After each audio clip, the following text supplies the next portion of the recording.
प्यारे तलबा व तालिबात, अस्सलाम वालेकुम। आज हम 9वीं जमात में एसएस में दूसरा लेसन देखेंगे, पहली आलमी जंग और रूसी इनकलाब। तो पहली आलमी जंग कब शुरू हुई? 1 अगस्त 1914 के रोज़। तो पहली आलमी जंग होने की कई सारी वजूहात है, हम एक एक करके देखेंगे बाद में। तो मगरबी यूरोप के मुल्कों ने एशिया और अफ्रीका के मुल्कों में जाकर नौ आबादियात कायम की। नौ आबादियात यानी कि नई आबादी कायम करना और अपनी इक़्तिदार की तौसी की। नतीजे में यूरोप के मुल्कों में नौ आबादियात कायम करने के लिए मुकाबला आराई शुरू हुई। नतीजे में पहली आलमी जंग हुई और बाल्शविक इनकलाब या रूस का इनकलाब हुआ।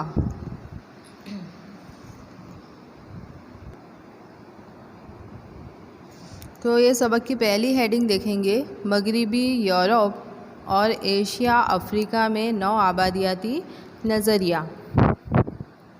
तो एशिया और अफ्रीका में नौ आबादियात कायम करने वाले यानी वहाँ पर अपनी नई आबादी कायम करने वाले यूरोप के मुल्क थे और यूरोप के मुल्कों ने अपने पड़ोसी मुल्कों को भी नहीं छोड़ा था। नीदरलैंड, बेल्जियम और लग्ज़मबर्ग पर स्पेन ने कब्ज़ा किया।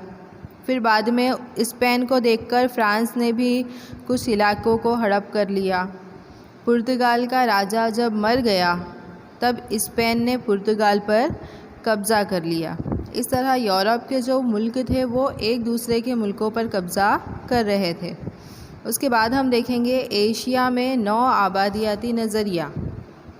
तो एशिया में सबसे पहले इंग्लैंड ने भारत पर कब्ज़ा किया। उसके बाद इंग्लैंड ने श्रीलंका, म्यांमार, सिंगापुर और मलाया पर भी अपनी हुकूमत कायम की।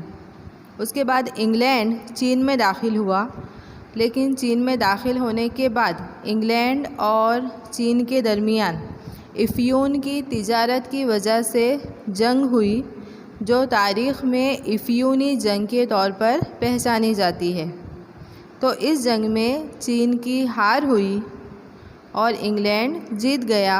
नतीजे में चीन की 5 बंदरगाहें तिजारत करने के लिए इंग्लैंड को मिल गई। इसी तरह चीन की कमज़ोरी का फ़ायदा उठाते हुए जापान, रूस, जर्मन, फ्रांस, बेल्जियम वगैरह मुल्कों ने चीन में तिजारती इख्तियारात हासिल किए। उसके बाद देखेंगे अफ़्रीका में नौ आबादियाती नज़रिया यानी बर्रे आज़म अफ़्रीका में कौन कौन से मुल्कों ने अपना कब्ज़ा किया, अपनी नौ आबादियात कायम की। तो 15वीं सदी के आखिरी हिस्से में अफ़्रीका के जनूबी हिस्से में सबसे पहले डच अवाम ने वहाँ पर अपनी नौ आबादियात कायम की। उसके बाद इंग्लैंड ने अफ़्रीका के केप में हुकूमत कायम की। फ्रांस ने शुमाली अफ़्रीका के अल्जीरिया में कब्ज़ा किया। इसलिए यूरोपीय मुल्कों में मुख्तलिफ़ मकामात पर नौ आबादियात कायम करने के मुकाबला आराई शुरू हो गई। इसके अलावा बेल्जियम के राजा लियोपाल्डे ने गांगो के इलाके पर कब्ज़ा किया। इंग्लैंड ने मिस्र, मशरक़ी अफ़्रीका के बहुत सारे इलाकों पर कब्ज़ा किया। इसके अलावा इंग्लैंड ने जनूबी अफ़्रीका के इलाकों पर भी कब्ज़ा किया। फ्रांस ने ट्यूनीशिया, मराकश पर अपनी हुकूमत कायम की। इसी तरह जर्मनी ने भी अफ़्रीका के कई सारे इलाकों पर अपना कब्ज़ा किया। इटली ने बहरे कुल्ज़म के इलाकों पर कब्ज़ा किया। स्पेन और पुर्तगाल ने भी अफ़्रीका के बहुत सारे इलाकों पर कब्ज़ा किया। इस तरह सारे अफ़्रीका में यूरोप के मुल्कों ने अपनी हुकूमतें कायम की।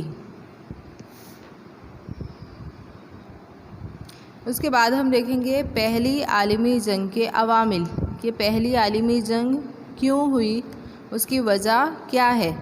गुजराती में कहेंगे प्रथम विश्व युद्ध ना परिबड़ो। ये सवाल एग्ज़ाम में आता है, IMP सवाल है, इसलिए ध्यान से सुनना है। तो पहली आलमी जंग की शुरुआत 1 अगस्त 1914 के रोज़ हुई। जर्मनी और फ्रांस के दरमियान एक जंग हुई जिसे सेडान की जंग कहते हैं, लेकिन जर्मनी ने सेडान की जंग में फ्रांस को हरा दिया। इस वजह से फ्रांस और जर्मनी के दरमियान एक मुआहदा हुआ, मुआहदा यानी कि समझौता, जिसे फ्रैंकफर्ट मुआहदा कहते हैं। इस मुआहदे के मुताबिक जुर्माने के तौर पर फ्रांस को उसके 2 इलाके अल्सेस और लॉरेंस जर्मनी को देने पड़े। फ्रांस अपनी इस बेइज्जती को कभी भी भुला नहीं सका। इस तरह फ्रैंकफर्ट का जो मुआहदा है वो पहली आलमी जंग की वजह बना। 2 मार्क्स के लिए सवाल आता है कि पहली फ्रैंकफर्ट का जो मुआहदा है वो क्यों पहली आलमी जंग की वजह बना। तो याद रखना है कि जर्मनी ने सेडान की जंग में फ्रांस को हराया। नतीजे में फ्रांस को फ्रैंकफर्ट मुआहदा करना पड़ा और उसके 2 इलाके जर्मनी को देने पड़े। इस वजह से पहली आलमी जंग हुई। अब इसके कई सारे अवामिल है, कई सारी वजूहात है, जिसमें सबसे पहला अवामिल है इक्तिसादी अवामिल। गुजराती में कहेंगे आर्थिक परिबड़ों। तो 19वीं सदी के आखिर में जर्मनी ने एशिया और अफ्रीका के बाज़ारों को हासिल करने के लिए मुकाबला आराई शुरू कर दी थी। जर्मनी ने इंग्लैंड और फ्रांस के मुकाबले सस्ता माल बेचना शुरू कर दिया। उसने एशिया और अफ्रीका के, इंग्लैंड और फ्रांस के बाज़ारों को तोड़ दिए। इस तरह एक तरफ जर्मनी तो दूसरी तरफ इंग्लैंड के दरमियान इक्तिसादी मुकाबला आराई शुरू हुई। दूसरा अवामिल है फ़ौजी नज़रिया। गुजराती में कहेंगे इसे लश्करवाद। तो यूरोप के मुल्कों में जो मुकाबला आराई शुरू हुई थी उसके लिए लश्करी ताकत बहुत ज़रूरी थी। इंग्लैंड, फ्रांस, ऑस्ट्रिया, रूस जैसे मुल्क अपनी फ़ौजी ताकत में इजाफ़ा करने लगे। इसी तरह जापान, इटली और जर्मनी जैसे मुल्कों में भी फ़ौजी तालीम शुरू हो गई। इन मुल्कों ने अपने तहफ़्फ़ुज़ के लिए, अपनी हिफाजत के लिए हथियार बनाना भी शुरू कर दिए और लश्कर को बढ़ावा देना शुरू कर दिया। नतीजे में एक जंग का माहौल तैयार हुआ। उसके बाद है गिरोहबंदी और खुफिया मुआहदे। गुजराती में कहेंगे जूथ बंदियों, गुप्त संधियों। तो पहली आलमी जंग के पहले दुनिया 2 ग्रोहों में बढ़ चुकी थी, यानी दुनिया 2 ग्रुप में बढ़ गई। एक तरफ दुश्मन ग्रुप, एक तरफ दोस्त ग्रुप। तो एक तरफ जर्मनी, ऑस्ट्रिया, हंगेरी, बल्गेरिया और तुर्किस्तान का दुश्मन ग्रुप था, तो दूसरी तरफ इंग्लैंड, फ्रांस, रूस और जापान का दोस्त ग्रोह था। इन दोनों ग्रुप के दरमियान एक दूसरे के लिए हसद, दुश्मनी, नफ़रत, हिकारत का जज्बा बेदार हुआ, जो पहली आलमी जंग की वजह बना। उसके बाद नंबर 4 है शदीद वतन परस्ती का जज्बा।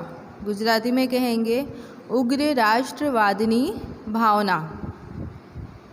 तो यूरोप के मुल्कों के जो बादशाह थे वो अपनी आवाम को कौम परस्ती के सबक पढ़ाते थे। शदीद वतन परस्ती का जज्बा यानी कि अपने मुल्क से बहुत ज़्यादा मोहब्बत होना, कि अपने मुल्क के लिए कुछ भी करना। तो इस तरह यूरोप के जो मुल्क के बादशाह थे वो अपनी आवाम को कौम परस्ती के सबक पढ़ाते थे, अपने मुल्क के लिए प्यार और दूसरे मुल्क के लिए हिकारत का जज्बा सिखाते थे। जर्मनी का बादशाह कैसर विलियम वो बहुत ही कौम परस्ती था, वो कौम परस्ती का अलम बरदार था और वो अपनी फ़ौजी ताकत से ख़ुद की मनमानी करना चाहता था। उसने जर्मन के लोगों को दूसरे मुल्कों के साथ जंग करने के लिए उकसाया था। इस तरह शदीद वतन परस्ती का जज्बा भी पहली आलमी जंग की एक वजह है। उसके बाद है अखबारों का अतिया, कि पहली आलमी जंग में अखबारों का क्या रोल रहा है।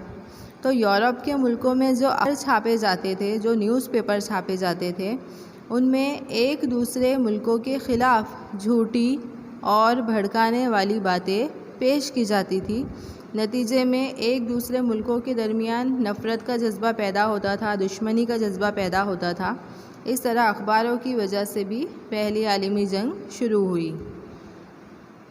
उसके बाद है जंग के मुतालिक फ़लसफ़ा। गुजराती में कहेंगे युद्ध अंगेनो तत्वज्ञान। तो यूरोप में अब जंग ही फलाह है, यानी अब जंग ही भलाई है, इस पॉलिसी का ज़ोर बढ़ने लगा।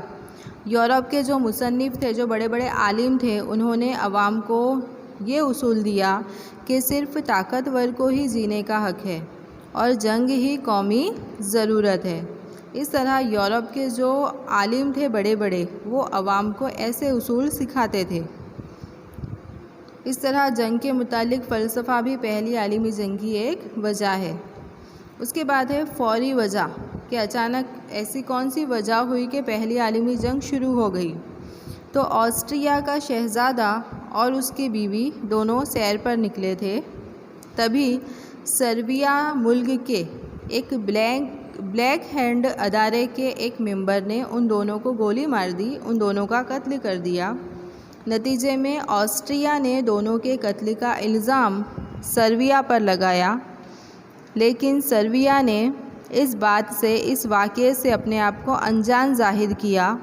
नतीजे में ऑस्ट्रिया ने सर्बिया को धमकी दी कि अगले 48 घंटे के अंदर अंदर वो गुनहगार को ऑस्ट्रिया में पेश करे और उसने अगर ऐसा नहीं किया तो वो उसके ख़िलाफ़ ऐलान जंग करेगा। तो इस तरह पहली आलमी जंग का आगाज़ हुआ, पहली आलमी जंग की शुरुआत हुई।